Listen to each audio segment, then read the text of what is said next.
know, Truman said the bus stops here. Is it the UC Auxiliary?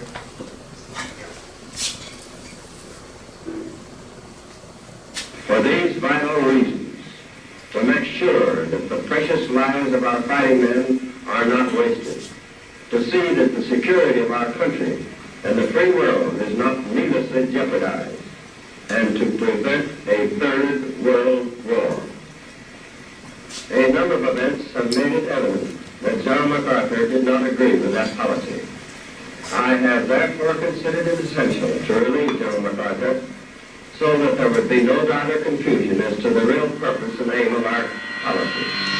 On my orders, the United States military has begun strikes against Al-Qaeda terrorist training camps. We must guard against the acquisition of unwanted influence by the military-industrial complex. The U.S. warships and planes launched the opening salvo of Operation Iraqi Freedom. After years of devastating cuts, we're now rebuilding our military like we never have before, ever. Hello and welcome to a special live episode of Thank You for Your Service, a hard look at American civil military affairs from the University of Chicago Public Policy Podcasts. I'm Thomas Krasnican. And I'm Nick Paraiso. There are few people in America who understand politics the way our guest today does. David Axelrod began his career as a reporter and columnist for the Chicago Tribune, and then reinvented himself in the 1980s as a communication strategist for political candidates in the Midwest. After 2 decades consulting for congressional and gubernatorial races around the country, Mr. Axelrod joined the 2004 U.S. Senate campaign of a young Illinois state legislator named Barack Obama. Just 4 years later, David Axelrod and his team of strategists were credited with orchestrating Mr. Obama's successful campaign for the presidency of the United States. After President Obama's election, Mr. Axelrod was appointed senior advisor to the president, where he coordinated policy and communications during the first 2 years of the administration.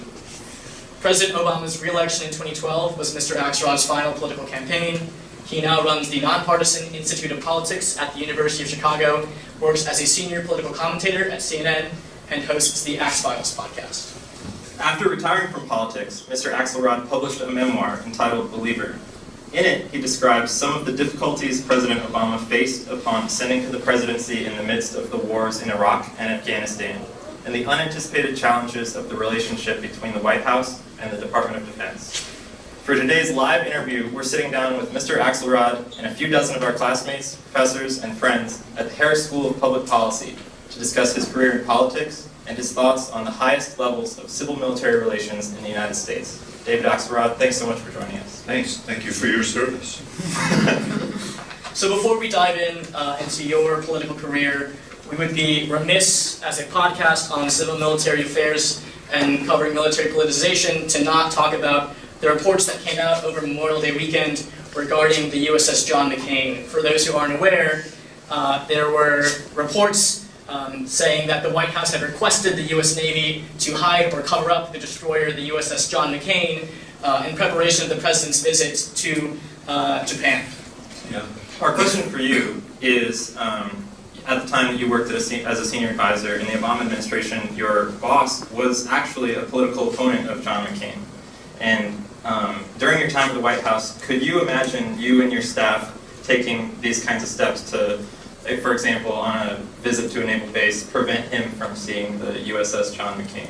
No, and we should point out these. There are other examples of the White House leaning on the military for optics. We all remember the mission accomplished banner during the Iraq War when President Bush was president. I'm sure they would love to have that back.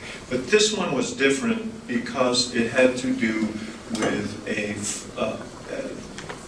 figure who, whether you agreed with him or not on specific issues, was indisputably an American hero. That carrier honors not just John McCain, the senator, but his father and grandfather, who were both distinguished members of the military.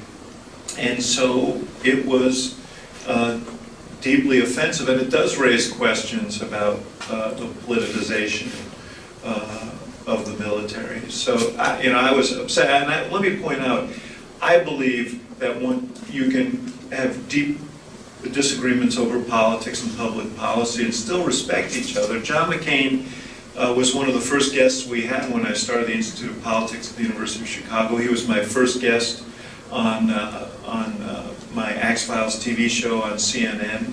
And I just spoke at the Sedona Forum that's sponsored by the McCain Institute just a few weeks ago. I had deep, deep respect for John McCain. Differences over issues, yes, but respect for him as a person, as a public figure. I think his voice is missed. And he is a man of such great stature, and that's one of the things you had to include in your political calculations for President Obama's 2008 campaign. Can you talk a little bit about how you drove the narrative of contrasting President Obama from the rest of his political opponents, Hillary Clinton and then John McCain in the general election? Yeah, you know, what's interesting, let me say as a preface that when we sat down to talk to Senator Obama about the possibility of a campaign, his concern was less about the primary than about John McCain, who was at that point the front runner. This is instructive for everyone who's watching this race now.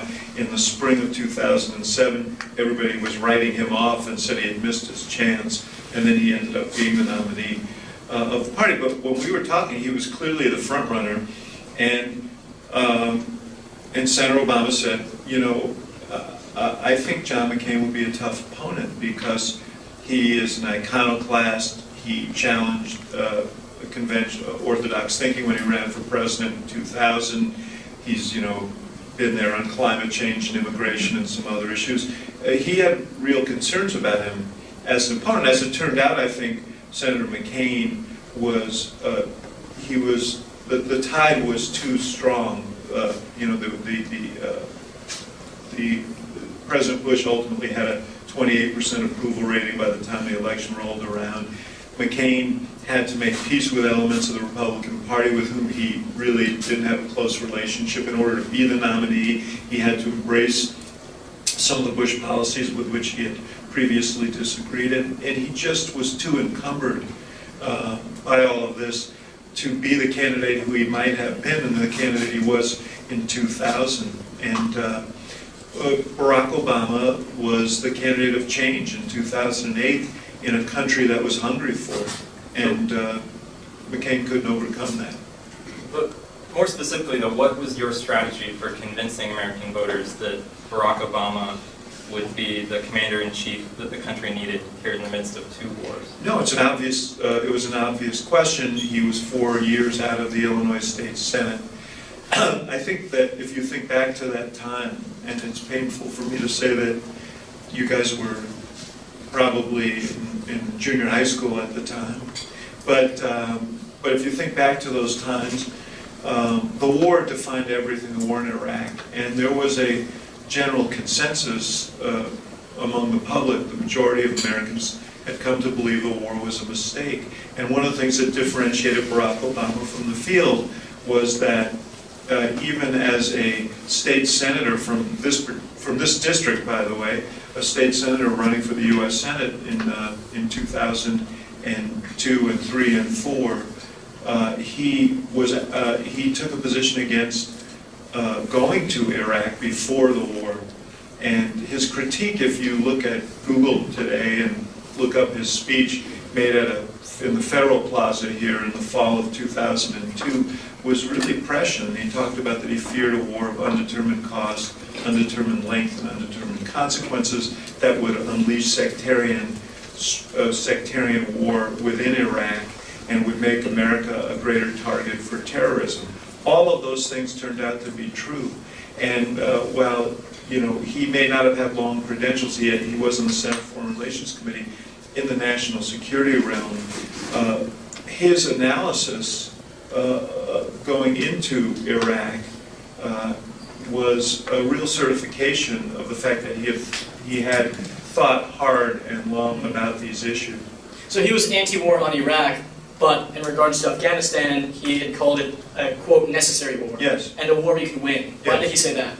Well, we went to Afghanistan because we were attacked from Afghanistan, and there was a linear logic to that end, we knew that Al-Qaeda was basing there and ultimately across the border, and that in order to secure our country, that we needed to deal with that issue. His concern during that campaign, and he spoke to it, was that we were so focused on Iraq, and you remember at that time we were trying to write the strategy in Iraq, the surge was going on and so on, that very little thought or strategy was being applied to Afghanistan. And that was another issue that he raised in the campaign. Look, one of the best speeches that he ever gave was his Nobel Prize speech, and that's a whole nother story about the Nobel Prize, something that we didn't expect and candidly didn't particularly want. It was a kind of a lightning bolt.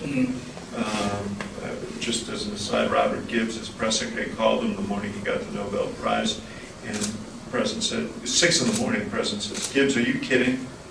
Is this some kind of joke?" And Gibbs said, "Sir, I assure you I wouldn't be waking you up to play a joke on you. You won the Nobel Prize." And Obama kind of sighed, said, "All I want to do is pass health care." But in his Nobel speech, he talked about the paradox of receiving this award even as he was a wartime president, and talked about the fact that there are wars of necessity, and Afghanistan, when we went there, was a war of necessity. So you mentioned healthcare already. We know that after being elected, even as a wartime president, Commander-in-Chief doesn't get to spend 100% of their effort on war policy or national security policy. So talk a little bit about how the wars in Iraq and Afghanistan fit into the administration's overall portfolio the first 2 years. You know, you're quite right, Thomas. One of the things about the presidency is that you don't get to choose. You have, there's incoming all the time, and you have to deal with all of them, not just one thing. He came to office at a time of great economic crisis, the worst since the Great Depression, and 2 wars. I don't think any president, in our lifetime faced that combination of challenges. And so one of the reasons that he asked Bob Gates to stay on as defense secretary is because he thought there was a need for continuity, and because he understood that he had to deal with a series of things at once, and he didn't want to have a new defense secretary having to learn the ropes, and at a time when he was going to be relying on the defense secretary to help work through where we should go in both Iraq and Afghanistan.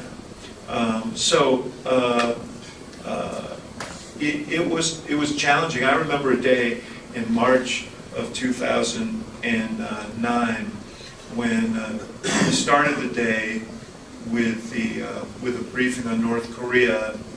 Some things never changed. There were some rumblings about movements in North Korea that were concerning, so that his intelligence briefing went long.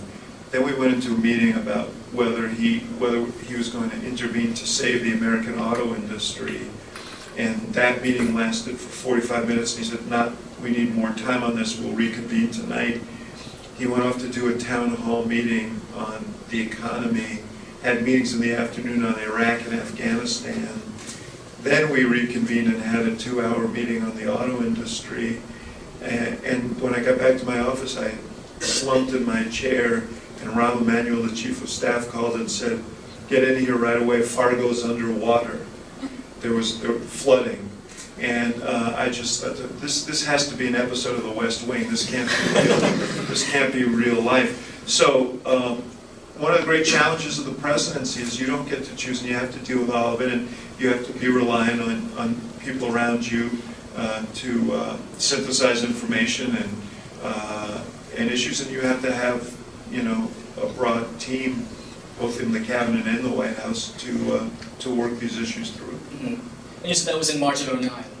In the latter half of that year, a Gallup poll showed that public support for the president in the war in Afghanistan had been declining, down to 35% approval for the war in Afghanistan. Was there ever a sense that kind of that public support was declining and that the public was getting tired of the war in Afghanistan? I don't think there's any question. Look, we're still there today. I mean, there was weariness then with the war, and both wars. I mean, we had 180,000 troops in Afghanistan and Iraq when we arrived.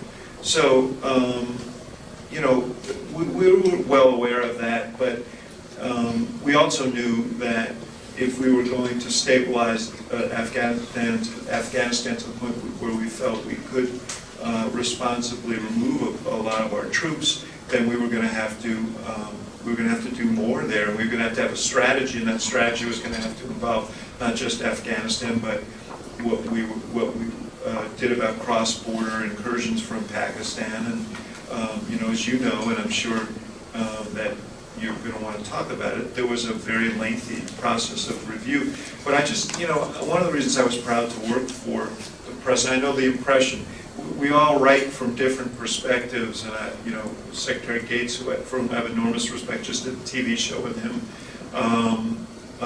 wrote his perspective, and Bob Woodward has had his perspective that was informed by his sources, and my perspective was of a president who was earnestly trying to work through these issues in a responsible way, and you know, the notion that we were sitting there with a political barometer and making decisions on that basis was just wrong.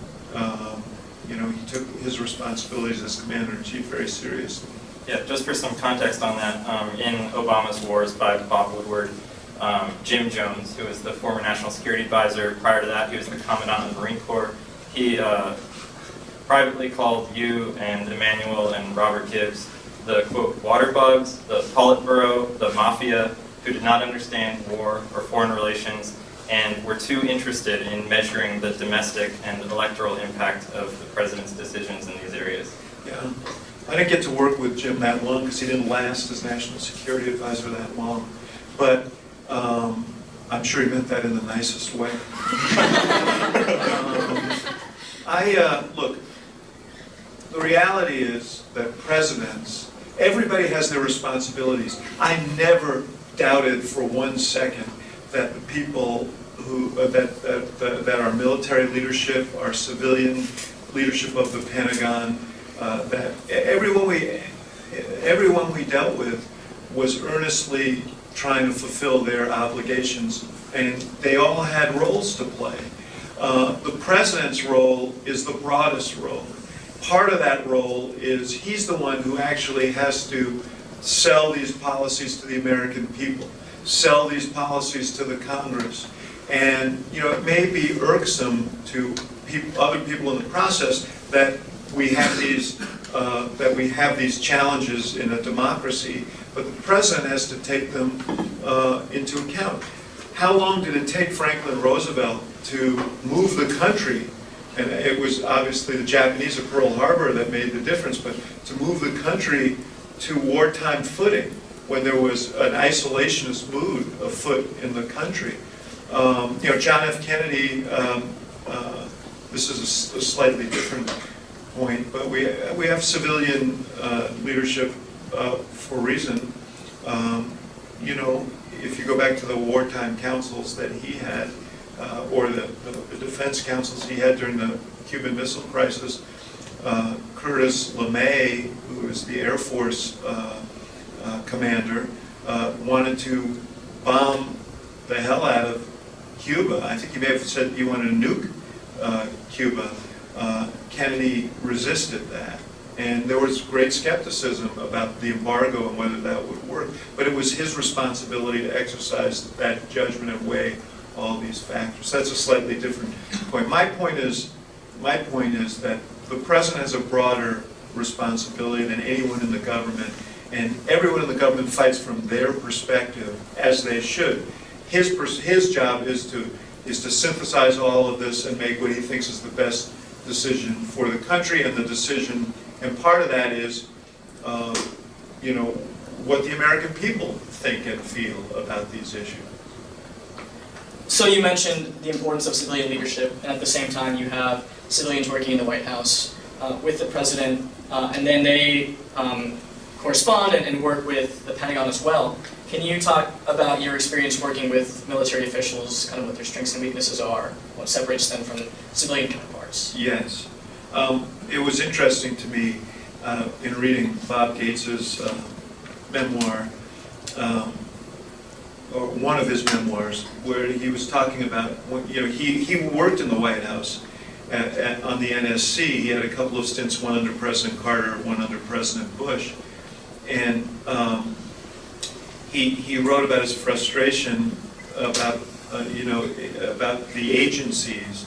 And he said every once in a while it'd be nice if they took into consideration what the president wanted to do. That was his perspective as a White House aide. As a defense secretary, I think that he wanted a little less guidance sometimes, particularly from White House staff.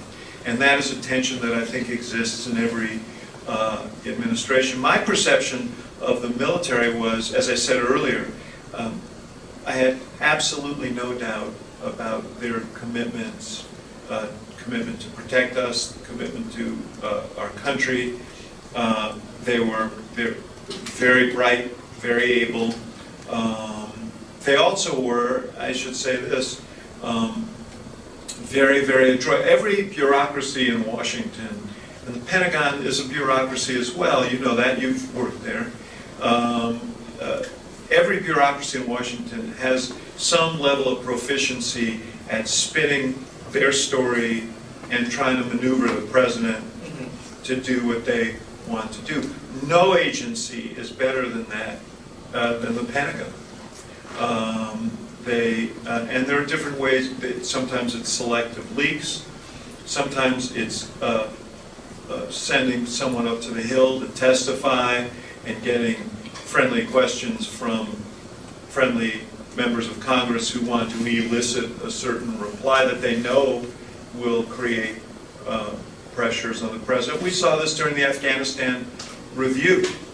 And how much of it was, I think if you listen to Secretary Gates, a lot of it was, people within the bureaucracy not authorized from the top. But nonetheless, General McChrystal wrote was asked to write a review and make recommendations.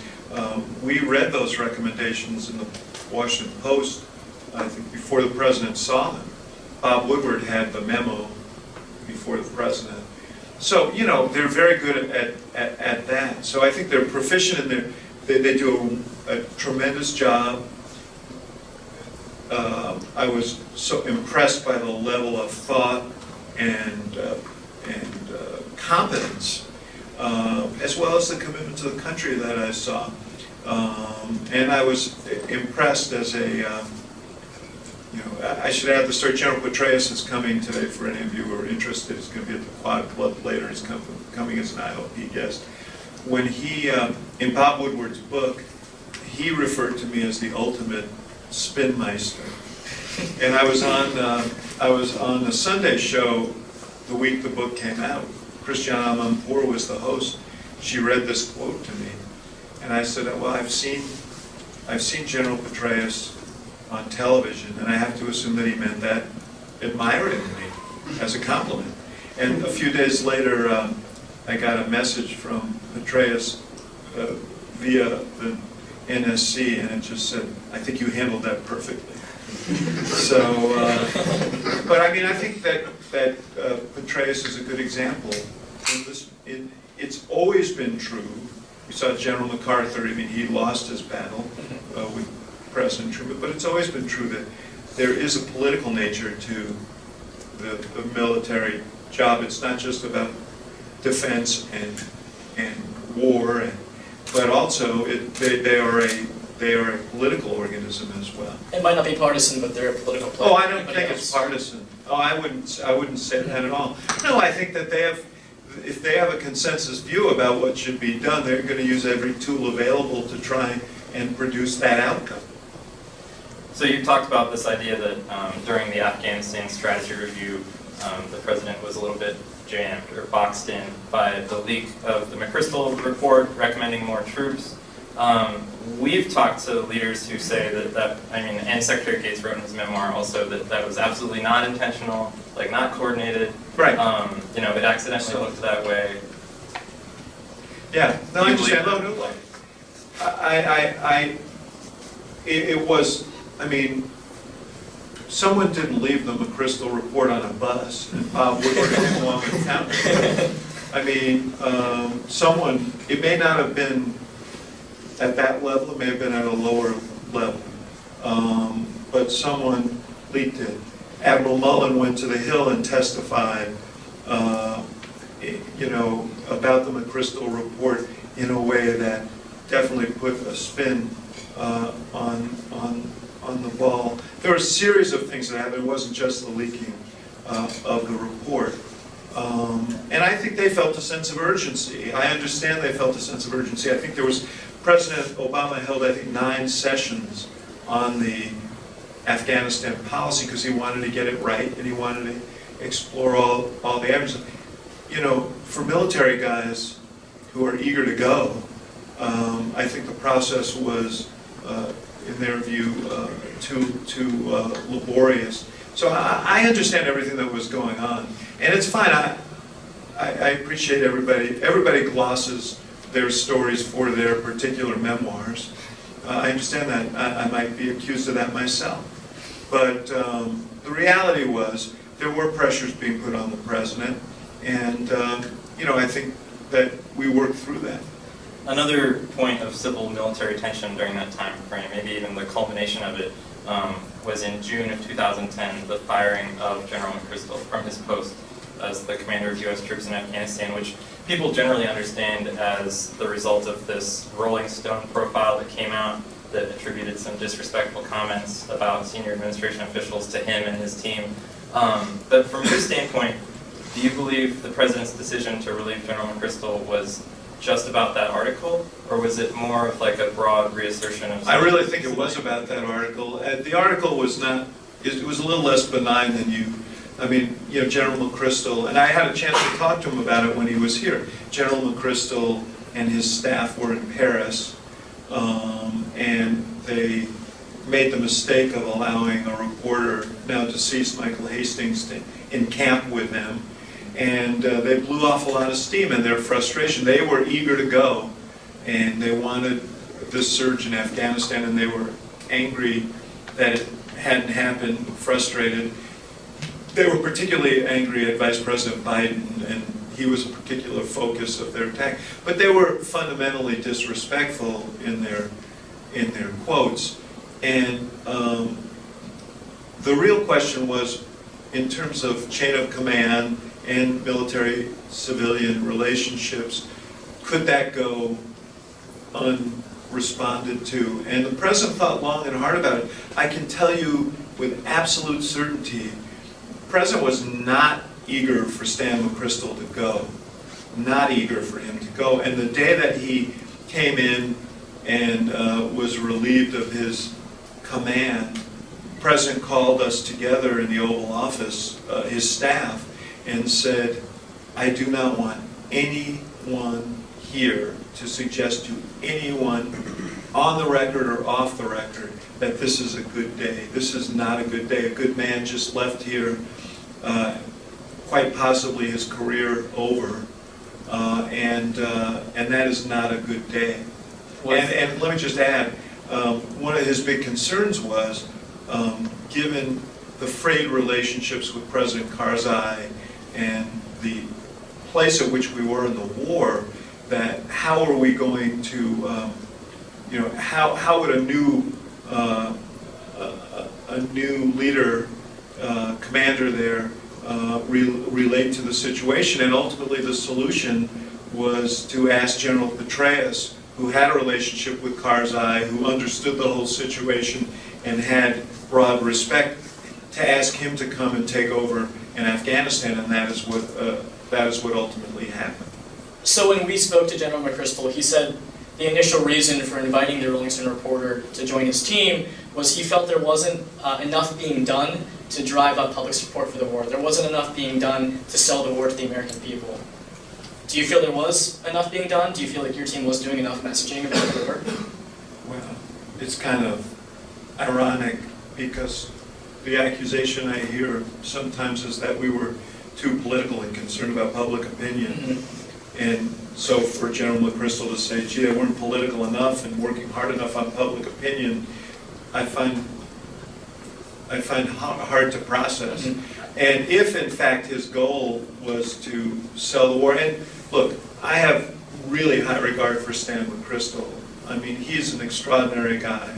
And again, my absolute conviction is that he wanted to do the best job he possibly could to stabilize Afghanistan, to give them a chance for civil society, and all the things that we wanted. But if his goal was to sell the war, that was an awfully clumsy way to do it, and it may speak to the fact that you should leave politics and public relations to the politics and public relations people, because that would be a textbook example of bad strategy right there. I think that what a lot of critics, and maybe what General McChrystal was getting at, they kind of believe that you helped lead one of the most effective messaging and communications teams in political history. And you had, you know, the bully pulpit of one of the greatest orators ever to be the president, right? Do you think that you would have done anything more or differently after they had decided on the Afghanistan strategy to communicate those war? Well, you know, the first thing the president did was, first of all, let me say, I appreciate the compliment about, you know, but it was easier to sell the country on Barack Obama than it was to sell them on wars that had been going on for years and for which there was no end in sight. You know, so that is a different and more challenging assignment. The first thing that the president did when he decided to send 30,000 more troops to Afghanistan was to go to West Point and make a speech about it. And and he made a very eloquent case for why he was doing what he was doing. You know, but you can't go out and sell a policy before you have a policy, and that was our challenge. So maybe there was a little bit of misunderstanding between the Pentagon and the White House. Maybe, but look, again, they have a job and they have a perspective, and they're focused on their job and perspective. At the same time that all of this was going on, we also had to sell the country on a recovery plan for the economy. We were involved in healthcare. President, there is a kind of limit to presidential communications and how many things you can communicate at what time and so on. So he was dealing with a whole portfolio of difficult issues that he needed to communicate, not just the one that they were singularly focused on, as critical as it was. And look, there's nothing more serious than war and the commitment of young people to it. My answer is they were thinking about this from their perspective, and as they should have been. The president was thinking about it from a broader perspective, as he should have been. So, shifting gears a little bit and talking just more broadly about your role as a political advisor. So in 2017, after the National Security Council was reorganized under the Trump administration, Steve Bannon, a political advisor, was placed on that council. In some ways, people might liken him to a similar position as you. How do you feel that your participation in Only in our sartorial splendor. How do you feel that your participation in those National Security Council meetings was used as a precedent or justification for placing Bannon? Well, I would challenge the premise of your question, because participation suggests that I was engaged in the conversation. My role was simply to be an observer. And if that was clear, made clear to everyone from the beginning. I was not a member of the National Security Council. I would not have accepted such an appointment because I wasn't qualified to be that. I was there because I wanted to hear the conversation and make sure that when it came time to communicate the president's decisions, that I was fully informed about them.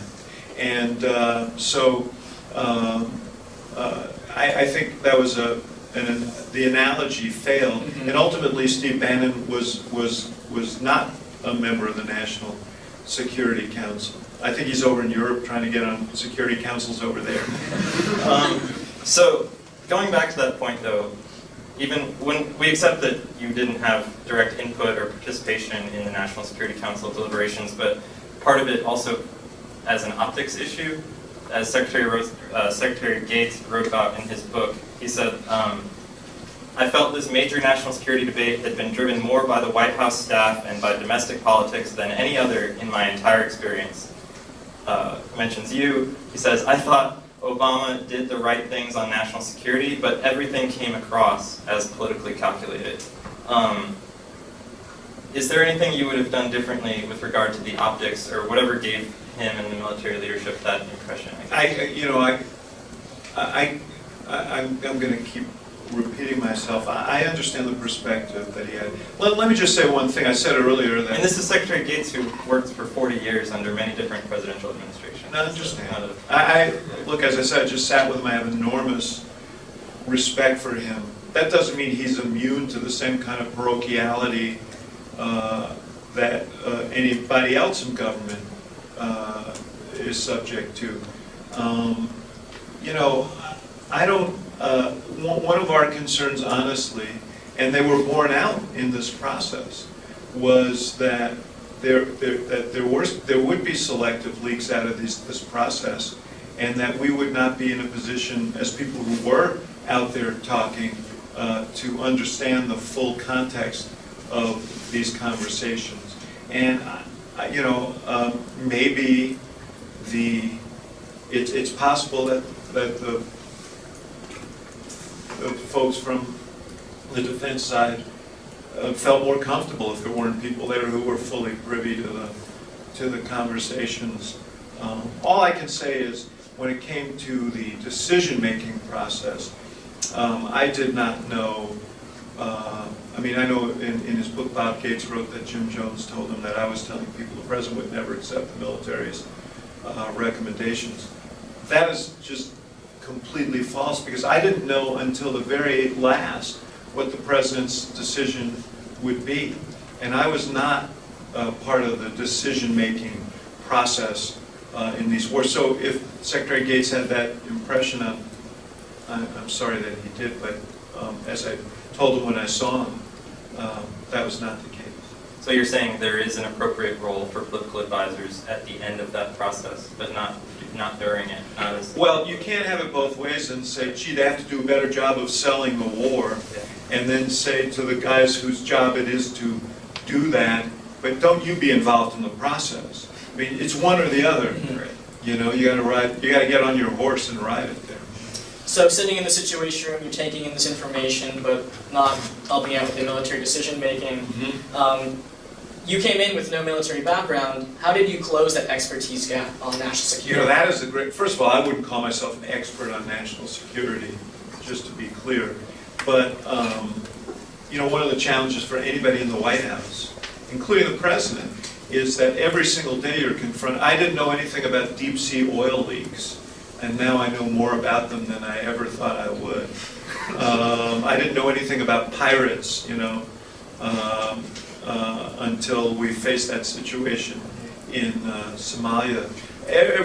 One of the great and stimulating things about working in the White House is that every single day you're confronting things that you didn't necessarily have a background in before. You have to be a generalist to work in the kind of job I work. But the great thing about working in the White House is that you also have access to the foremost experts in the world on every single subject. And if you're smart about how you go about your work, you approach every topic with humility and take advantage of all of the resources that are available to get yourself up to speed. What would you say was the best thing about working as a political advisor? The God's honest truth is I did 150 campaigns, and I left after the last Obama campaign because that experience, from the time I started working with Senator Obama,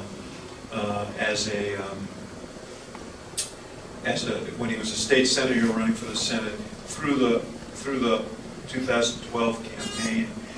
It was politics as I thought politics should be. It was idealistic.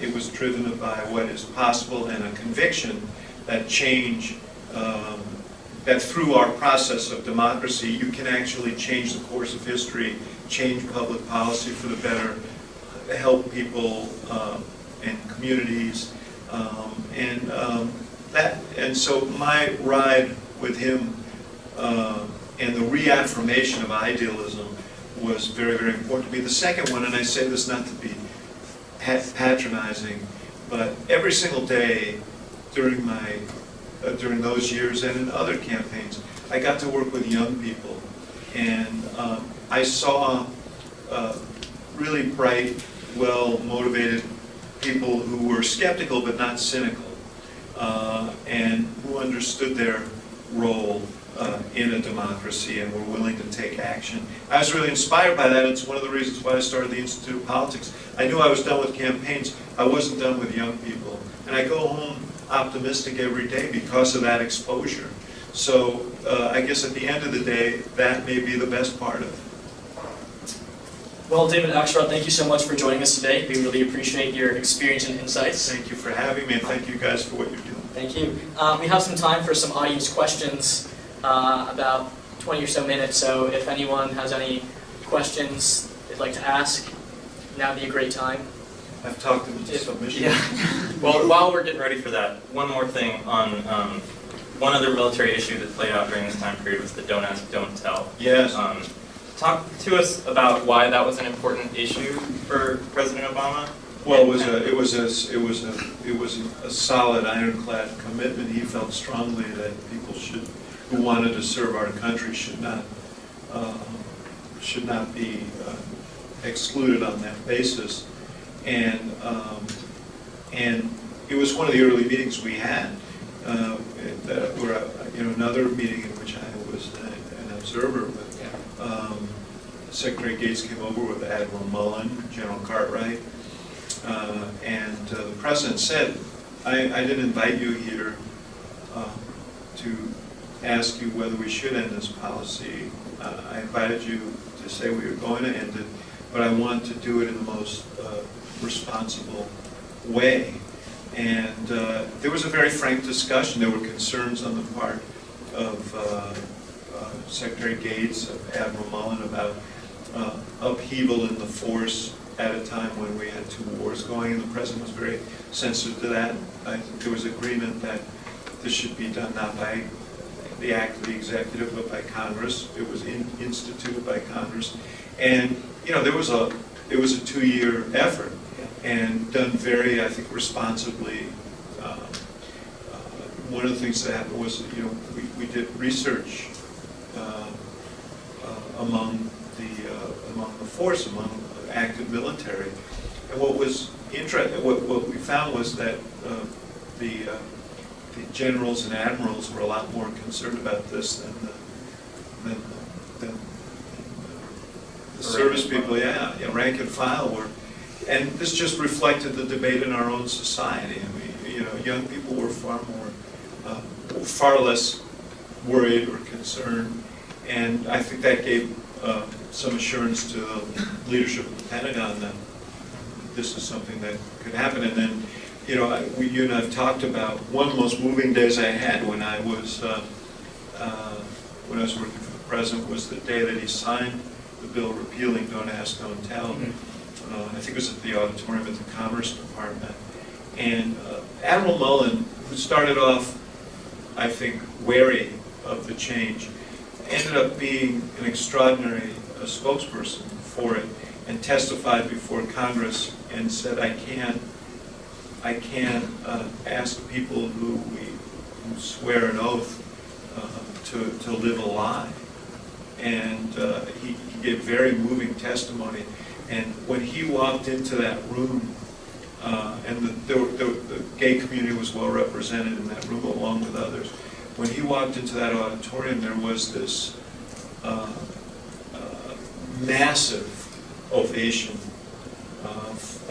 that was moving to me, to see that, to be there for that moment.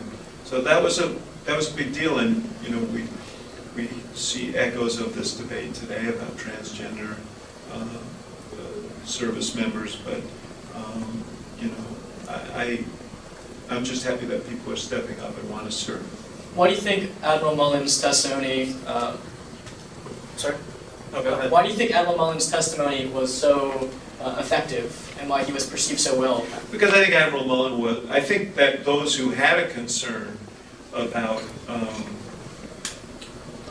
whether this would be a disruptive were reassured by his testimony, but he put it on a fundamental level of values. Mm-hmm. And the desire to make sure that we weren't in fact encouraging members of the military to lie in order to serve. There was something fundamentally wrong about to lie about who they were. And I think that he was so impassioned about that point that it was, I think, a watershed event in the debate. We'll take a question. Please be sure to say your name and your degree before we start the question. Hi, my name is Ari. I'm a master's student in international relations here. I'm curious about the national security transition. Presidents often campaign one way, but then are constrained in office. President Bush said no more nation building, took us to Iraq. President Obama was an anti-war candidate, but kept a lot of the global war on terror architecture, whether it's drone strikes or rendition. And I guess I'm curious about what changed. Was it access to new information, or was it just constrained by Congress, or? Well, let me just challenge you a little bit on this, because if you go back and look at the campaign, you know, President Obama was deeply critical of the decision to go into Iraq, but recognized that we needed to, that we were there and needed to get out in an orderly fashion. President Bush had signed a status of forces agreement with the Iraqis, and President Obama implemented it, and he had campaigned on a timetable to remove the troops. That timetable shifted a bit on the recommendation of Secretary Gates, but not all that much. And as far as Afghanistan goes, he was very, very clear as a candidate that he thought that we were going to have to send more troops to Afghanistan, and that, in fact, terrorism was real. And that was something we saw very chillingly on a daily basis when we got there. In fact, the night before the inauguration, the day before the inauguration, I got a call from Rahm Emanuel, the incoming Chief of Staff, and he said, call me from a hard line. And he said, we have been with Chertoff and the Homeland Security people all day because there is a real concern about an active threat on the inauguration. There were 4 guys who had slipped in the country from Canada that they were looking for, and they feared that they were headed for the inauguration. And he said, you've got to write a letter, you've got to write, remarks for the president briefly, that instructing the crowd to disperse in an orderly way, telling them, where to look for guidance from people who would shepherd them out and so on. And I met the president-elect in the speaker's office and handed him this letter that he put in his pocket, and had there been an attack, the Secret Service would have tapped him on the shoulder. He would have given that speech. So we were aware during the campaign and on the eve of the administration just how serious the threats were, and that we had to deal with them seriously. So there was no change in policy or thinking relative to that. He did try and close down Guantanamo, was thwarted by Congress. He did ban enhanced interrogation techniques. A lot of the commitments that people associate with him from the campaign on that side of the equation also were carried out. Hi, my name is Julian Lake. I'm a second-year MVP. I wanted to ask you, since you have been an expert in communication and have use all forms of it, from podcasting to retail politics. Which is your favorite, or which do you think is the most important? And do you have any tips for UC3P about how we can make our podcasts as good as yours? Well, it's nice of you to ask. I think you're doing pretty well from what I can see. In terms of my, let me just slightly repurpose your question. I should admit it at the top so that you guys will recognize I'm doing it. But what's been interesting to me, having been involved in politics and journalism now for 45 years, is, there was an emphasis when I started on, obviously, television, but in retail politics, door-to-door politics and so on.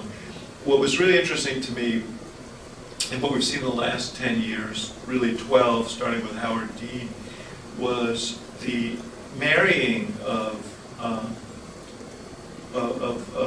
media and technique, so that social media and the internet became, and then ultimately data and so on, these all became a way to actually marry shoe leather politics and contemporary media. We could reach out to people on an individual basis through the internet. People could organize themselves and affiliate with us. The Obama campaign was unique for the fact that it was sort of a bottom-up operation. It wasn't command and control. Groups organized themselves all over the country, and then because of social media, because of the internet, we were able to affiliate with them, and we had this kind of confederation where we could activate them. They reported to us, but a lot of their activities were their own. The ability to speak to data came in, by the way, because, and I know you guys have heard about data here at the Harris. Data came in because we were able to learn extraordinary amount of information about individual voters and understand, first of all, which voters were accessible to us, what particular things were likely to be interesting to them, where to find them. So we're in a different era, but the goal is still the same. We want to reach individual voters and try and have a conversation with them and ultimately influence them. I'll just end on this. When I was a kid, I've always been interested in politics from the time I could think. Some would argue that was in my 20s or 30s, but I'm talking about 5 years old. And there was a guy who used to come and see us every 2 years, right before an election. His name was Stanley McChrystal. I still remember his name. He wore a bow tie, and he'd come and he'd ring my parents' apartment door, and he'd come in and they'd sit down and they'd just talk about the election. And I thought, what a cool thing that this guy Stanley McChrystal drops by. It was only when I came to Chicago and understood how the machine worked here. Stanley McChrystal was our precinct captain for the Democratic Party, and he was coming to try and make sure that my parents were on board for. Now, you get these kinds of communications and have these conversations, online as well as in person, and it's a much more efficient way of communicating. So, aware that I didn't entirely answer your question, I did get my Stanley McChrystal story.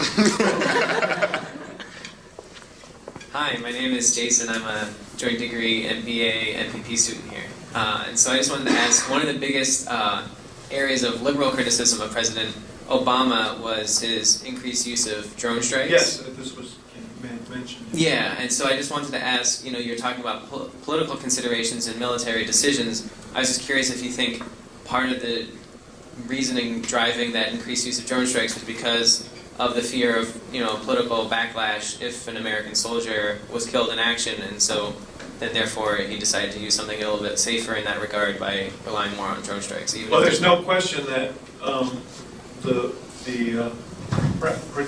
preservation of American troops was a factor in the president's thinking on these issues. There also, you know,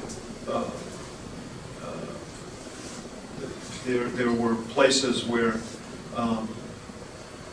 there were terrorists operating that were hard to reach, and you could send planes in and bomb them, but the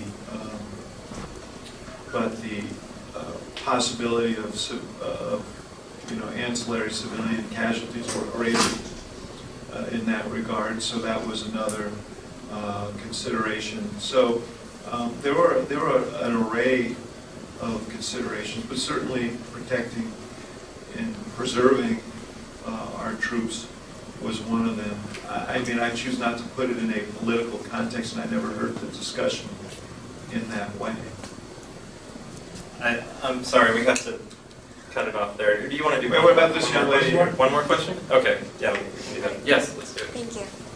You're rude. I also run a podcast, so I know how time is important. My name is Coco Yim. I'm a second year in Harris right now, doing Master's in Public Policy. My question is, what are some of the things that you think the current administration is doing well in terms of improving civil-military relationships? And if you don't think they're doing a good job, then what would you change? And like, what is your strategy of improving it? Thank you. Well, I don't think they're doing a very good job of it, because I don't, you know, I think, and look, I'm not universally critical of President Trump. I actually think he, like every other president before him, has pressured our NATO allies to do more in terms of the cost of their own defense, and he's had some success with that, and I give him credit for that. But the tip-off, I mean, we heard some things in the campaign that betrayed attitudes that I think have infiltrated his administration, you know, as president. You know, one was when he said, what he said about Senator McCain, that he didn't, you know, that he didn't think of him as a hero. He liked people who weren't captured. That isn't, those aren't things that you want to hear from a commander-in-chief. And he referred to how my generals, and that was struck an awkward note. I think that, you know, if there was a sense on the part of the Pentagon that President Obama was too deliberate, I think there must be a sense in the Pentagon of having to react to tweets, learning that you're going to be asked to send troops to the border, or that we're going to withdraw troops from Syria, or any number of other things, makes it for a very, very difficult relationship. And I don't think this president is very good at taking advice. I think one of the reasons why General Mattis left the Pentagon was because of that. And that's worrisome to me. In this television show that I do with Secretary Gates, which will be on this weekend, he said his big concern was that presidents need people around them who are going to tell them what they need to know, and not just what they want to hear. I don't know that that is the case. He said he thought there were still people there doing that, but we've seen a lot of people leave, you know, including the generals, you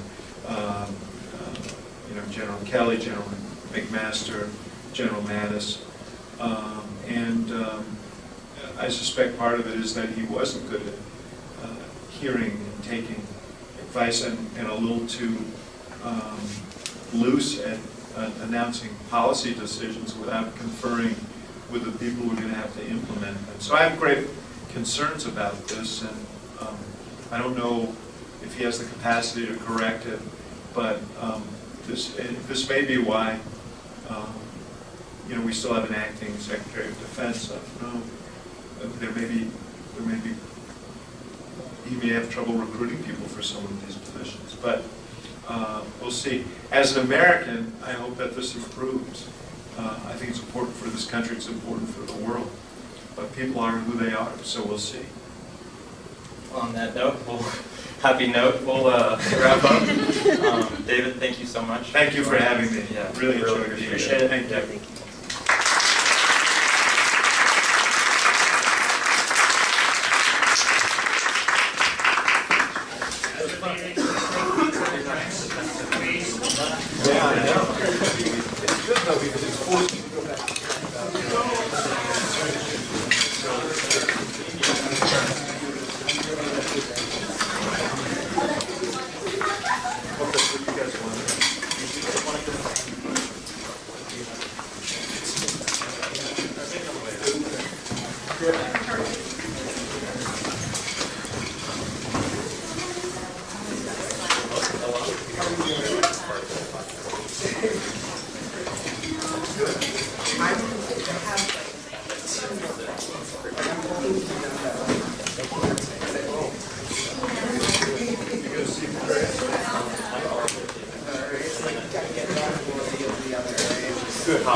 Good. Good. Thanks for having me.